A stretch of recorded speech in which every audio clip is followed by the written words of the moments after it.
Welcome back to the BTS Happy Hour podcast. I'm your host, Andrea. With me, as always, is Morgan. Hey, what's up? On October 28th, Jungkook released a cover of the song Falling, originally by Harry Styles, posted to YouTube. So that was a surprise because they usually post their cover songs like when they do them to SoundCloud. So this is kind of different that they posted it to YouTube only and not to SoundCloud or anywhere else. So I'm wondering if there was like a strategy behind that. But, you know, maybe they just want to, I don't know if they want to stop using their SoundCloud, but it seems like the only place where they put their like miscellaneous content, like cover songs and like, you know, other things that aren't official releases. But I have listened to the original song before when Harry Styles released his album. It was like a couple of years ago. And it's like, wow, that's the last time you had an album was like that long ago. But yeah, I gave it a chance because it was like, oh, everyone's saying like it's so great or whatever. But I thought it was just okay. And like that one song was like not that remarkable to me. But when I heard Jungkook's version of it, that song sounded a lot better. I think he just added a lot more character to it and his voice is better. So that's automatically going to make the song better. I don't even know if Harry Styles, is he a good vocalist? I don't even know. The sense I got from his album was that he's trying to do like a rock and roll kind of vibe. Okay. So he has like some ballads in there, and he has some. The only thing I know about him is he wears dresses. Yeah. He's known for that. The first male. I don't know if it's a good cover because I don't know any of his music, and I'm proud to not know any of his music. It's a pretty good song, I guess. I mean, when I heard it, it was fine. It wasn't that remarkable, but it could. You're right. It could be a lot better than the original. Maybe the original's terrible. Mm-hmm. I'm sure he had like good songwriters too. So I think. Does Harry Styles have that much pull? Yeah, I mean, like One Direction. Probably people wanted to get on that bandwagon when they all went solo, right? Does that still exist? Like, you know, things happen quickly. Like, when was the last time One Direction was really that popular? I missed that whole era, so I'm not sure when their time was, but I think it was like. I mean, if you're a music producer right now, is Harry Styles really someone you really want to work with? I don't know. It does seem like he gets a lot of buzz, but I don't know why. Because he wears dresses. Yeah, it's more for his style than for like his singing. That's not it. Yeah. Does he sell though? That's what a producer cares about. He's on tour right now, but I don't think he's doing stadium tours. What kind of numbers does he do? Yeah. It's probably arenas. So I mean, yeah, I've seen his tickets for sale. I have no idea whether they're sold out or not, because of course I didn't click on it. I have no interest in seeing him, but yeah, it was an okay cover. I don't know how good this original song was. I don't remember it being even memorable because I just like. Why cover Harry Styles? That's my issue though. There's the catalog of songs that are good in history. It's big. There's no limitation, right? You could cover a Michael Jackson song. Mm-hmm. You could cover Jungkook can do a lot of different songs. His English is good. He really likes Justin Bieber. He could do a Justin Bieber song, right? He could do a One Direction song if he wanted to go that direction, right? No pun intended. Covering Harry Styles song, it just feels. And here's another thing I don't like. Why are people covering songs that just came out? I don't even know that song. When people cover a song, the implicit assumption here is that it's a well-known song that everybody knows by heart. Mm-hmm. And by covering it, you're kind of adding a new twist that's welcome, right? Well, when you add a new twist on a new song that people don't know or love anyway, it's not really a new twist. It's just, like, I bet you anything, for a ton of people, the first time they experienced the song was listening to this cover. Yeah.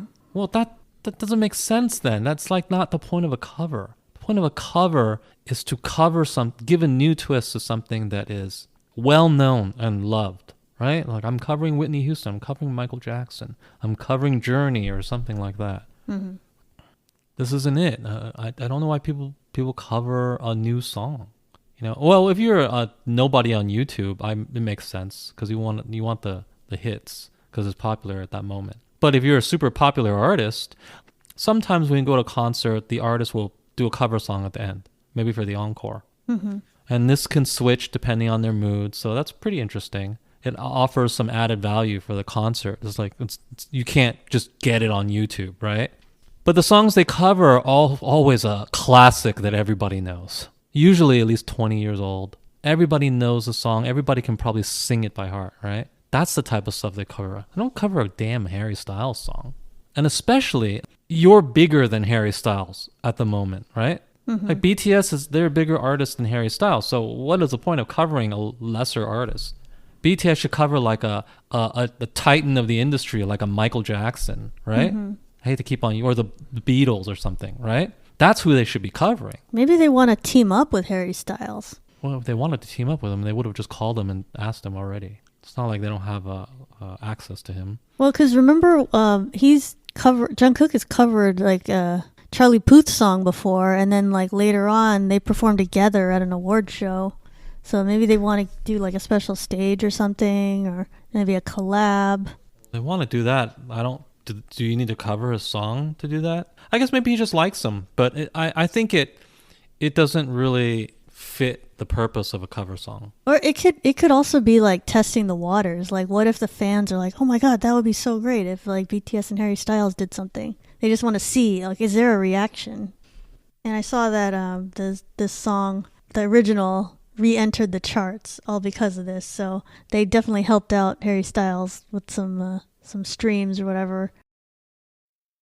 On October 26th, 7 Korean music associations filed an appeal to the COVID guidelines that are going to be phased in November, saying that the government's step-by-step recovery of daily life COVID guidelines are being applied differently to the music industry, and they are asking for a relaxation of the guidelines. So basically, they feel like it's very restrictive towards the music industry, the policies that they're going to put in place, and that it's easier on sporting events and theaters they can have more people gathered, even though that's kind of like a similar thing, like, oh, it's a bunch of people in one place. But why is it harsher for concerts to happen? And they also noted that they don't like that. I mean, this is just an example, but they're like, okay, it's kind of a shame that BTS is going back to doing concerts, but then their first ones are in America and not in Korea, is kind of the gist of what they said, because of the Korean guidelines being so strict. Like, you can't have more than 500 people or whatever in phase 1 all in one place. And so then that's not really worth it for a popular K-pop group.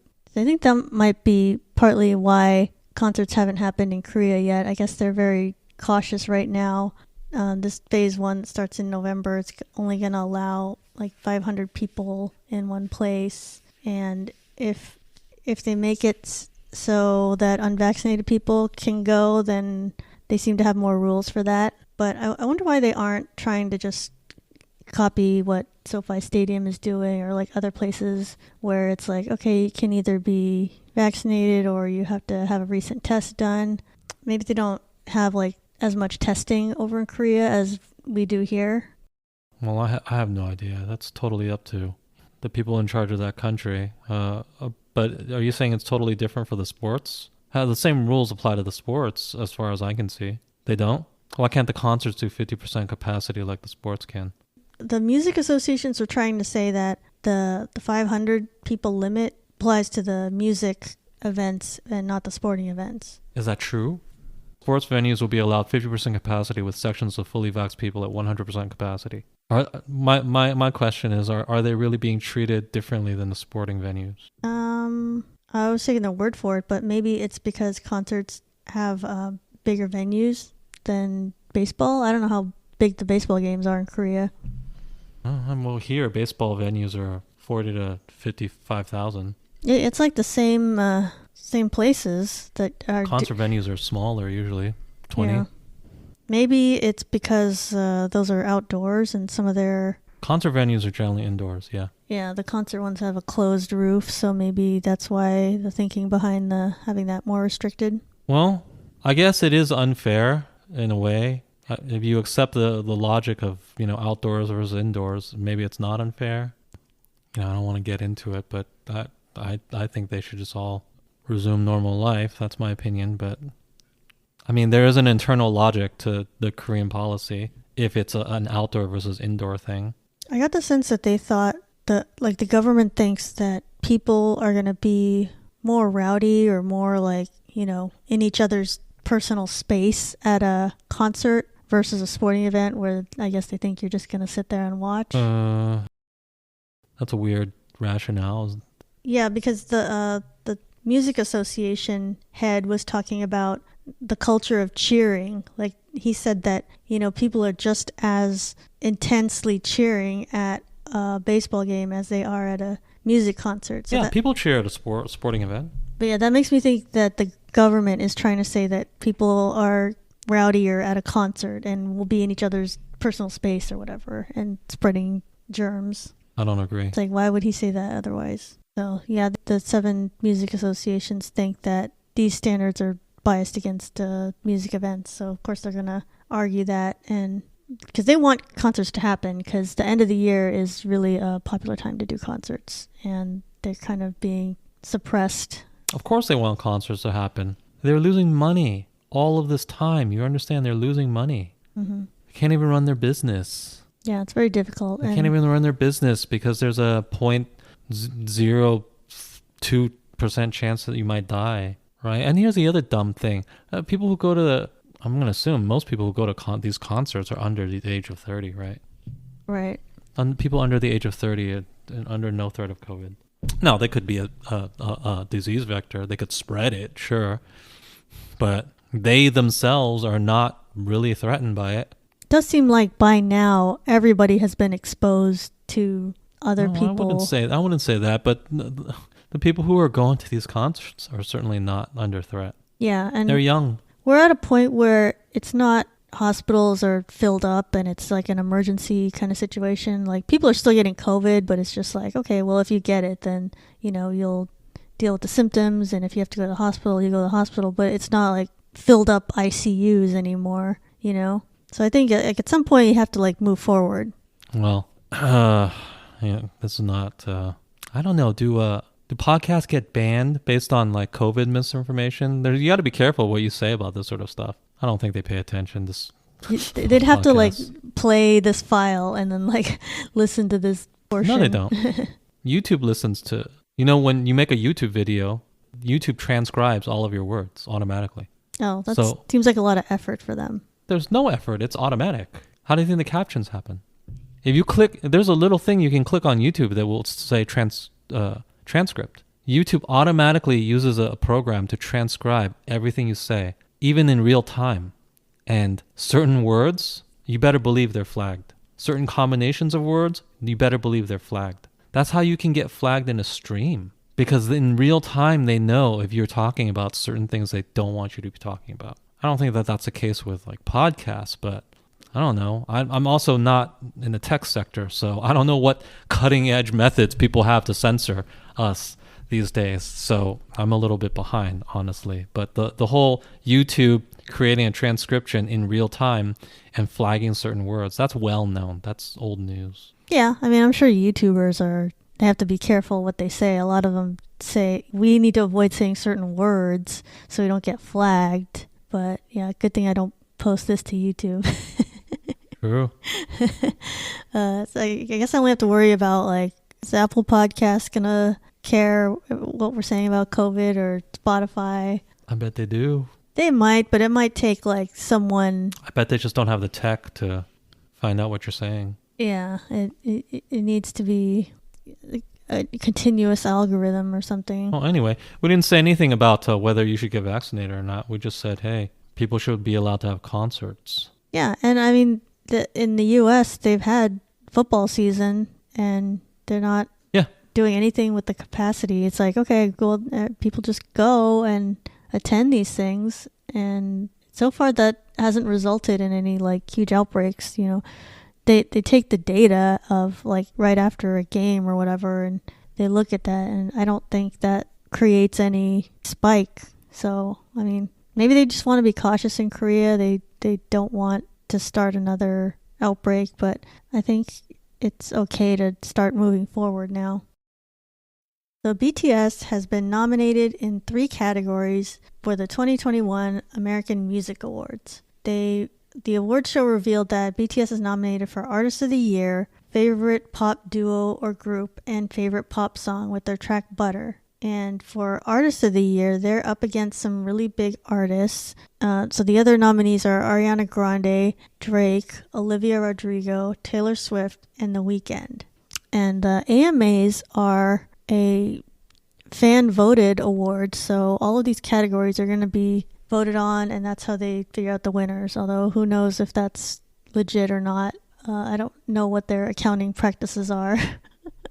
Well, they've won AMAs in the past, right? Yeah, and it says the voting happens on TikTok. So I don't know if that's ever happened before. Like, do they always vote on TikTok? I always see people like retweeting things and they're saying like, I'm voting for BTS for this. Of course not. It's not a new app, but it's newer than the AMAs, certainly. Maybe that's a new voting method for this year, is like, let's do all the votes on TikTok. Yeah. But I'm sure there's tons of ARMY on TikTok, so they should have like a pretty strong chance just with I'm sure that they'll win on these categories. The number of fans. It's voting. Yeah, you'd think, but then like there's some other rigged award shows where they didn't win, but I think it's because they have it's not strictly fan voted for like MTV Awards or something. So I think people are hoping they get Artist of the Year, especially because these are other pretty strong nominees, although some of them didn't have that good of a year. I mean, I guess The Weeknd and Taylor Swift, though, I feel like their good year was like last year, not this year. So I don't know. It's based on fan base, though, but still, if you're looking at the merit of nominees. They'll win all of them. It's the AMAs. Don't they always win the AMAs? Oh, no, it's the Billboard stuff they win, right? Yeah, I don't know. Keep track of American award shows. They've won Billboard awards, and I think they've also won AMAs. And the AMAs are going to take place on November 21st in Los Angeles at Microsoft Theater. So a lot of people are thinking like, okay, maybe they'll go in person because that's in LA and that's right before the LA concerts. And on Twitter, there was Microsoft Theater was tweeting like, hey, catch BTS at the AMAs. Get your tickets. I guess this is something you can buy a ticket to go to see this award show. Mm-hmm. And then later they deleted it. Like maybe they weren't supposed to say that BTS was going to be there because like BTS hasn't said anything about the AMAs yet. So maybe they weren't supposed to say that. Well, that could be a good way to see BTS. Buy your AMA tickets right now. Right. Like there's like a lot of different chances. If you go to LA, it's like you're going to try to go to the AMAs, try to go to one of the concerts, try to get the live play, try to go to Jingle Ball. So there's another chance there. So yeah, I could see them, if they're going to be there, then I'm sure they'll be asked to perform. So I could see them doing Butter or Permission to Dance, or they might have to just stick to Butter since that's the song they're nominated for. But I saw also that Megan Thee Stallion will be attending, and she implied she was performing. So maybe they'll do the version of Butter that has her verse in it. Yeah. So that'll be pretty cool because that's never been done live. Like we never seen them perform it together. Or Coldplay might be there. Maybe they'll do a My Universe with everybody together. So that'll be, there's a lot of possibilities there. And yeah, so that's pretty exciting. Well, hopefully we'll see something. We'll see them win at the AMAs and perform as well. It's just funny that they're in LA again. Remember they were in that stupid reality show with the rappers? Oh, American Hustle Life? Yeah. That show was very funny. Yeah. That's when they learned hip hop from Americans. Yep, that's a classic moment in BTS history there. They learned from Coolio, who was like unnecessarily like harsh with them. It's a reality show. Yeah, it was just for TV. That's fine. But yeah, that's a lot of people point to that show because it was like so ironic. They were just like people on the street and they were like begging people to come to their free show. Yeah.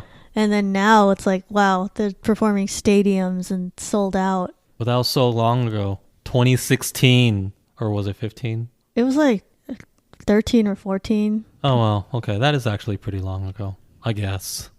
Still, no, not really. It's just so funny how, okay, in 2014 they were begging you to come to a show, and now you're paying like $1,000 for crappy seats to see their show. Yeah. If people are paying the scalper prices. Like 6, 7 years later, a lot can change. Yep. So yeah, they may be in LA. I mean, of course they're gonna come. They weren't gonna come right before the concerts. They were probably gonna be there at least a few days or a week before to rehearse. But if that makes sense if they want to go to the AMAs as well. That's right before and make it all one trip. If they plan to go to the AMAs, then it makes sense why they did their concerts that week. And also, Jingle Balls right after that. So, seems like everything fits together and everything's happening in LA. So I watched a video that came up on my YouTube feed because I've been watching a few videos about SoFi Stadium just to get a sense of what that stadium is like. So the video that came up, it's by a channel called Wealth Gambit, and I'd never heard of it before, but it seems like every single video they have on their channel is about SoFi, the company, and investing type of news. And this video was called SoFi Teams Up with BTS 2021 Marketing Plan Exposed. The premise of this video was that BTS decided to hold their concerts at SoFi Stadium because of SoFi, the company, not because of other reasons. And we had thought that SoFi Stadium was chosen for these 4 concerts because of COVID readiness. That was my theory, is because, the timing, maybe with some other events, and maybe this stadium is best equipped to handle people in the COVID time. That's not what I thought. Why do you think they chose to do it in LA? Because it's LA and it's the best stadium in the world. Yeah, I've heard LeBron James say that. He says it's the best stadium. Well, just because I almost think it's not the best stadium now. LeBron James said it. Because LeBron James is an idiot. Although he does go to a lot of stadiums, in fairness, so he has an educated opinion on that topic. People have said that, though, because it's... Unlike most of the topics he speaks on. Yeah. Anyway, SoFi is the best stadium. It costs like $4 billion. Why wouldn't it be? Yeah. A lot of people were wondering, okay, why did they not announce... LA is such a good spot to hold a concert. It's easy for everybody to get to. Yeah, I also thought because of the distance, maybe they weren't ready to plan, a whole multiple city Think about tour. how many people in California want to see BTS. I'm sure it's a ton. I'm sure it's a disproportionately large percentage of the California or their U.S. fans, right? Think about it. So many Asians in California, right? Right. California is X percentage of the U.S. population, but I'm sure it's X plus something percentage of the BTS fans in the U.S. Right. I'm sure Hybe has some detailed stats on this. Yeah, I'm sure that it's a higher concentration of BTS fans in California than, say, Alabama, right? Mm-hmm. So if you're going to hold it somewhere, it should be either California or maybe, I don't know, New York, right? But is there a New York stadium that's good for this? Also, keep in mind, this is November. Right. It could very well be snowing in New York. Very cold over there. You're going to hold it in a stadium in New York? No. It could be snowing. They don't have very new stadiums. No, they do. MetLife is pretty new. MetLife? Oh, okay. Yeah. MetLife is only 13 years old, I think. 13? Yeah, about 13. Maybe 15. That's still pretty new for a stadium, though. It's not a bad stadium. Anyway, it could be snowing, though, is the point. You can't hold it there. You can only do summer stuff in New York.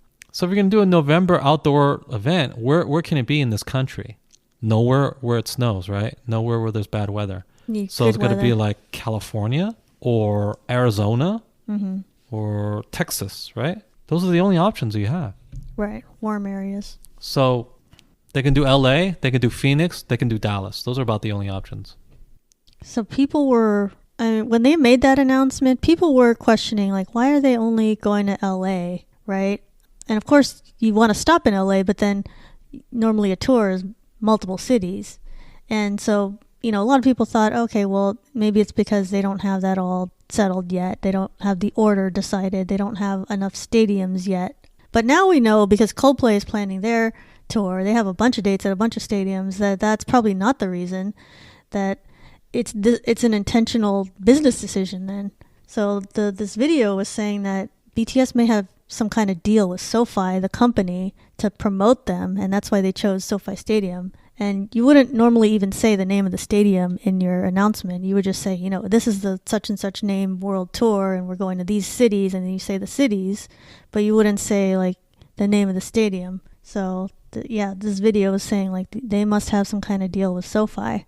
And they were saying that, okay, and I don't know if this is even true, but whatever data they were looking at, they said, okay, a large percentage of BTS ARMY is under 40, like more than half. Although I don't even think that's true. There seems to be like a lot of older ARMY that are fans. Wait. You don't think it's true that more than half of the fans are under 40? Under 40? I would think like 95% of the fans are under 40. You think there are like a lot of 50-year-old fans?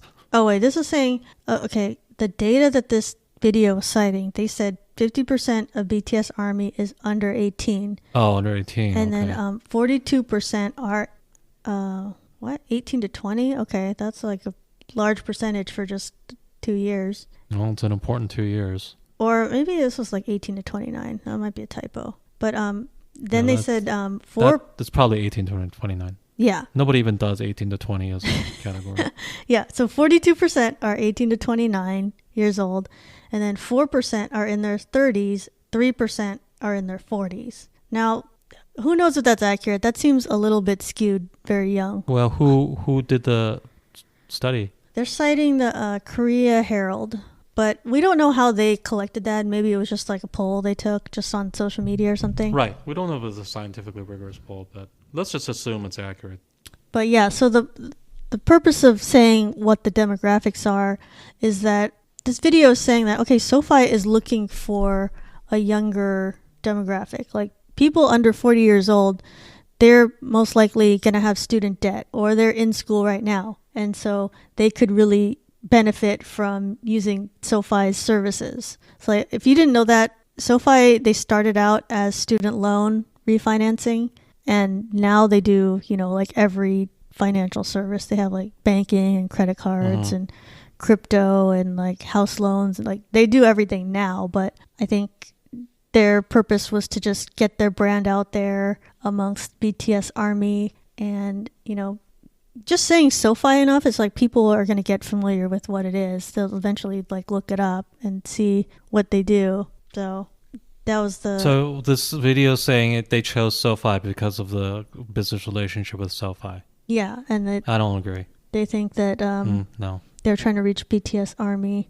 I mean, they are, but here's the thing. SoFi, they do loans, right? They do personal finance. Mm-hmm. And they even do mortgages now sometimes, don't they? Yeah, they do like every type of...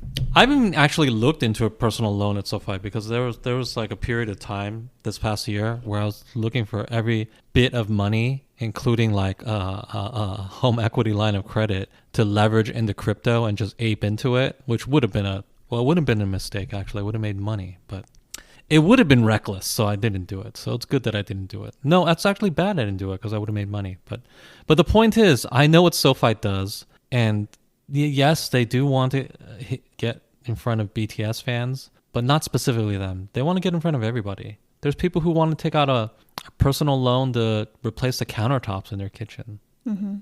It's just like these finance things, they hit everybody except for the very young, right?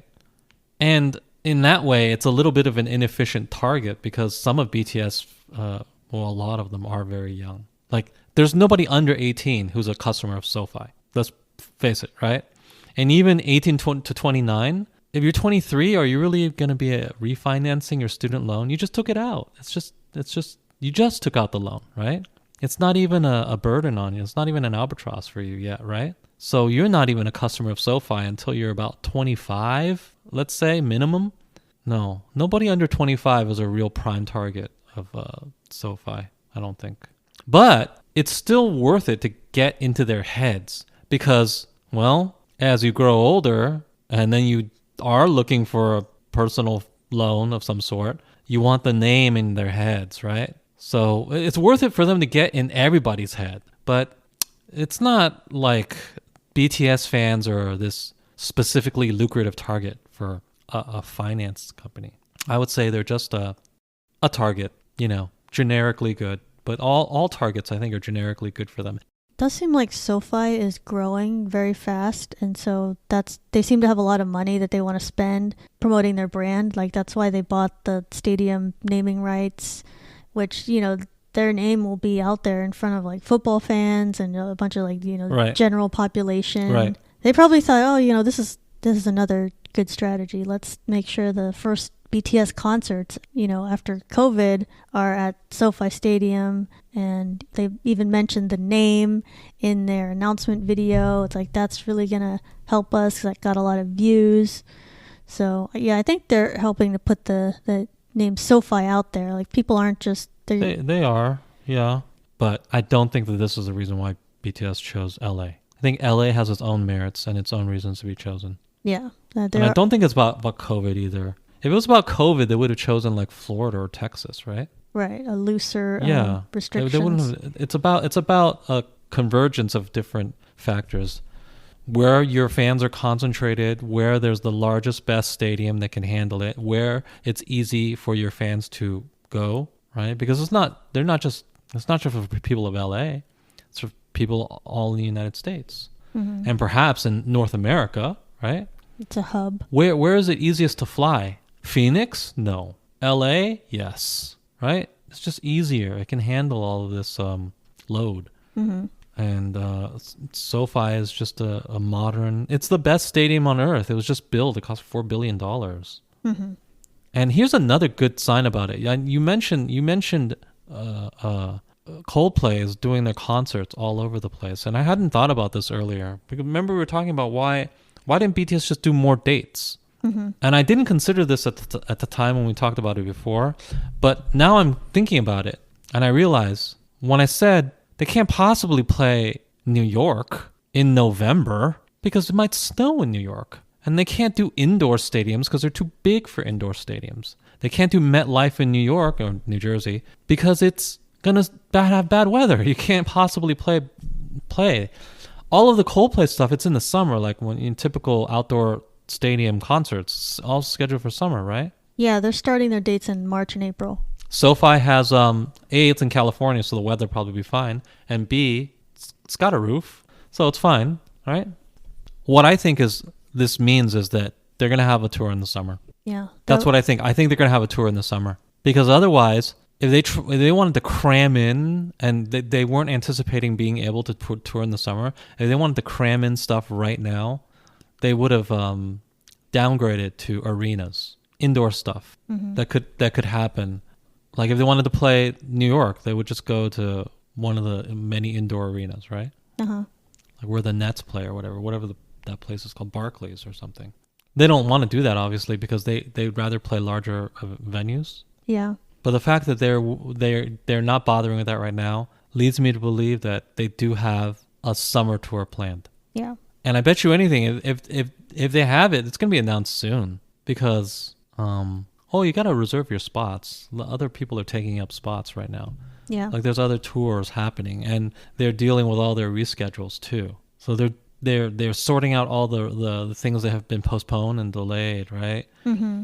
And then maybe BTS has to see which spots are open. But I have a feeling that they're going to play summer tour dates. Yeah. And just looking at Coldplay's schedule, I was looking at, which stadiums did they pick and what days of the week did they pick? And they didn't always have the Friday, Saturday for the places they're going to. Sometimes they were on a Tuesday, or sometimes they were on a Sunday, or just on a Thursday. So, that could mean that some other, A-list group like BTS has the Friday, Saturday in that city.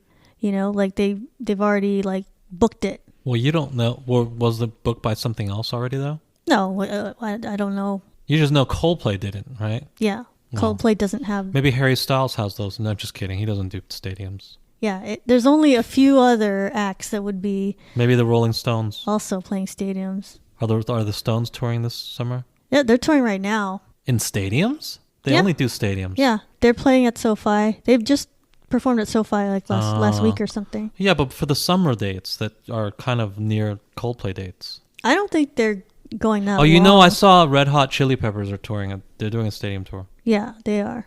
I don't know if they're bigger or smaller than Coldplay at this point, though. Are they bigger or smaller? They're roughly as old. Know. They're only about 10 years older. They're older, but I don't know if they're as popular. But they're only 10 years older. Are they as popular? It's hard to say. I don't think they're as popular. I think Coldplay is more popular. Yeah, I think Coldplay is more popular. But sometimes if you're older, you might have more fans that are willing to go. I can't imagine if they were desperate to make as much money as they could in the winter, assuming that they can't tour in the summer, they would go ahead and downgrade and book smaller venues. So we think they chose SoFi Stadium because it's new and also because it's big. LA, the location, and also other events happening that week. And they don't have to cram in a tour right now. Right.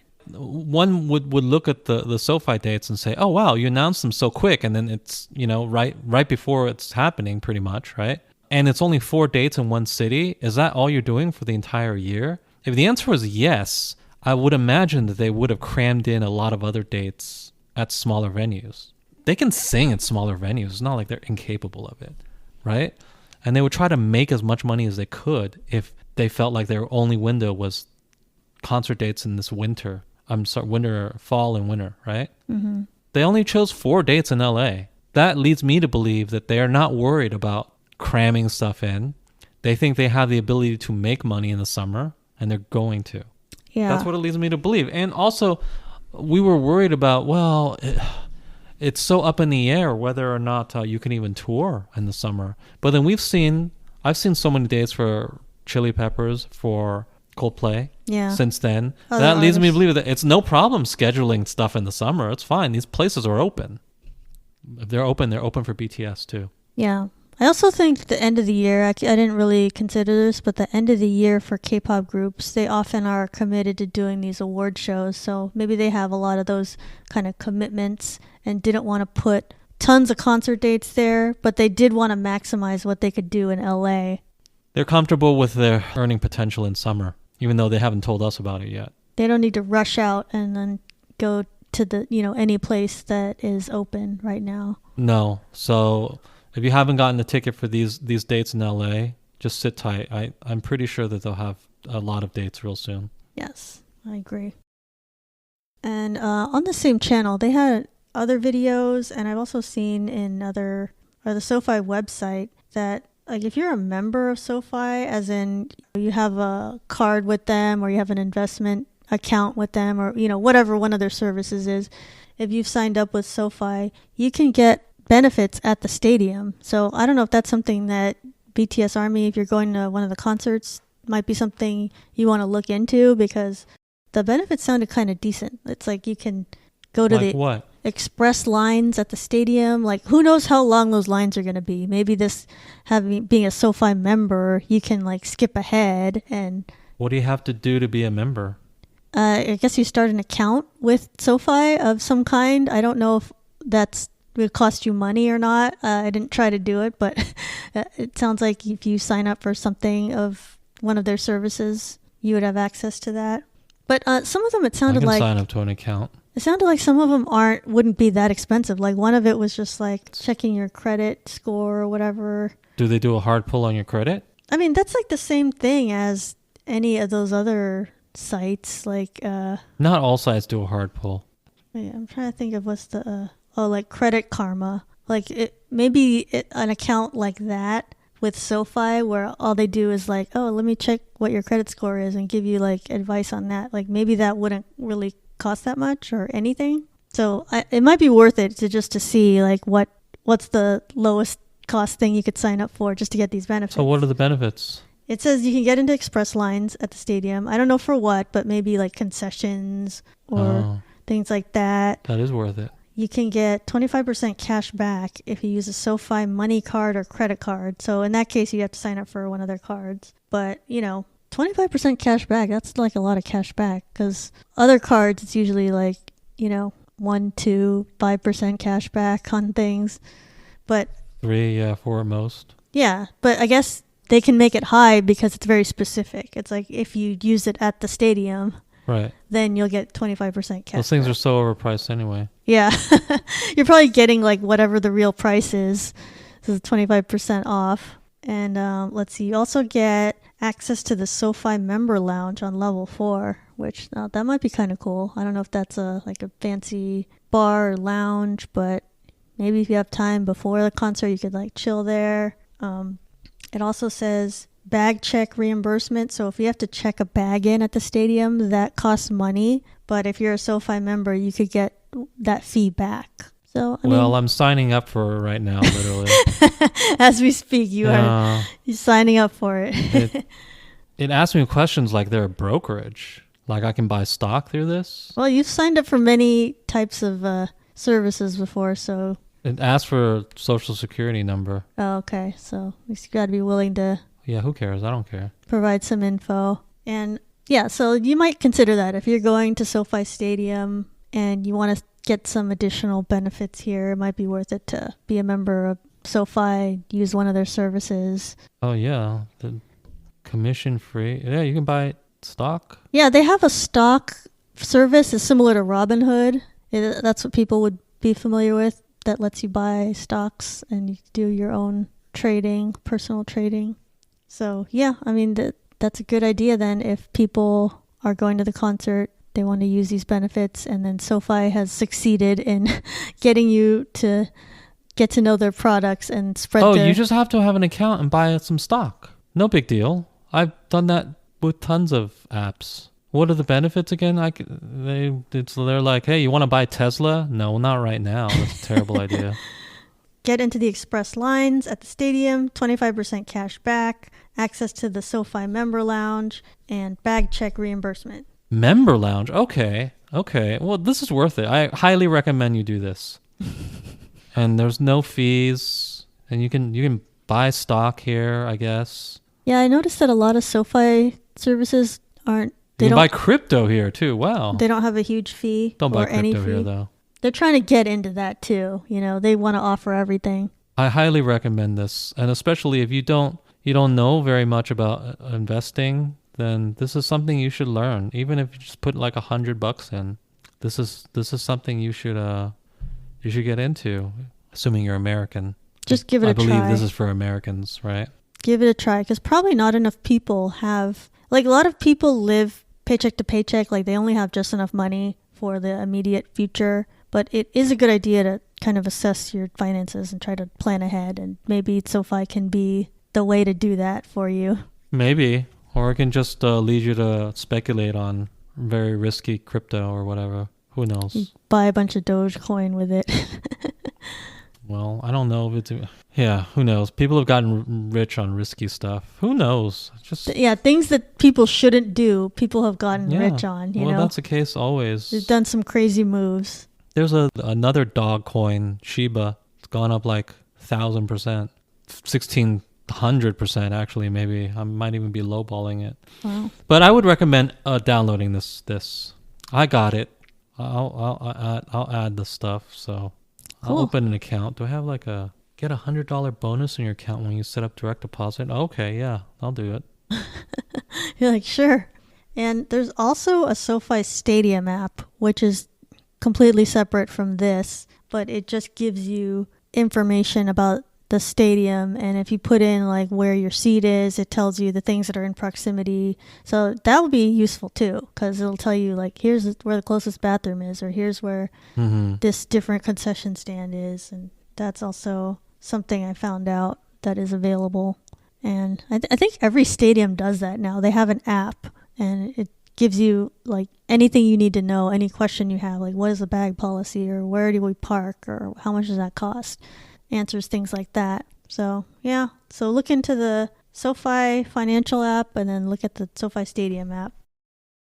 So this weekend is Halloween weekend, and I think that's always a fun holiday, except that COVID has sort of ruined the last few Halloweens. But I feel like people are just starting to get back into dressing in costumes, and K-pop groups, they often dress up in costumes, and they'll have like dance practices, or they'll dress like that for a fan event or something. And it seems like K-pop groups, they always have a lot of fun with it versus, you know, Western artists or anybody else in America. It's like you only see them dress up if they're going to some private party that we don't get to see anything about. But it seems like K-pop groups, they do this for fun, just for the fans.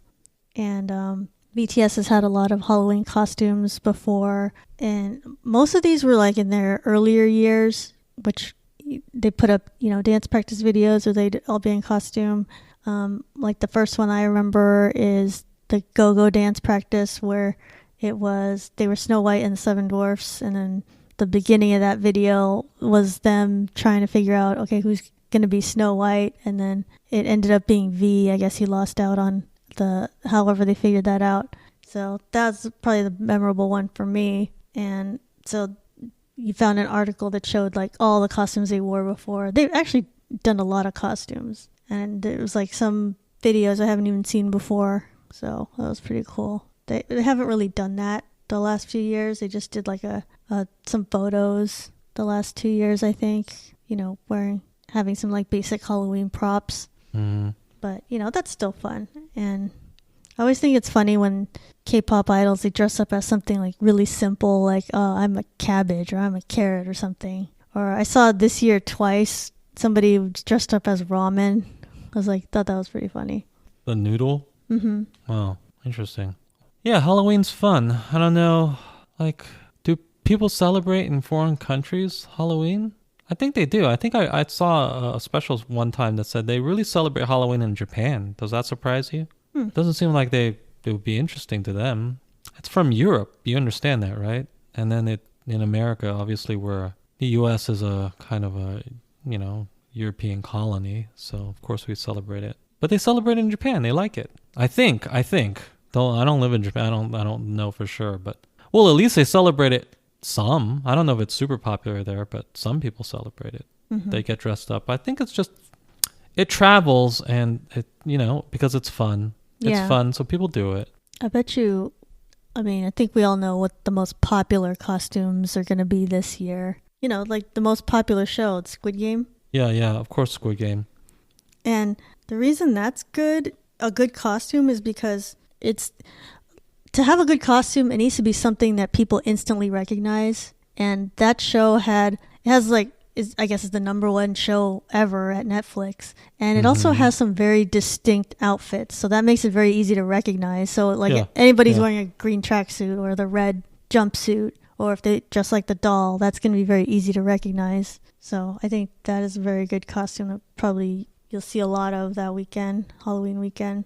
Well, I feel sorry for, how, at least in this country, girls are always trying to dress sexy for Halloween. That's a thing now. Here, by the way. In the U.S., yeah. In the U.S. I don't think it's that way everywhere. Like when you see like Twice Halloween costumes, they're always like real costumes. Yeah, there's like some funny ones. Right, and they actually look like a thing. That's not how it is in this country. Yeah. In this country, Halloween is just an excuse for women to dress sexy. Right, as they. So yeah. So if you watch Mean Girls, it needs to be a sexy costume. It can't just be a thing. That's Halloween here. But I feel bad for them because how do you make Squid Game sexy? It's a bunch of tracksuits, right?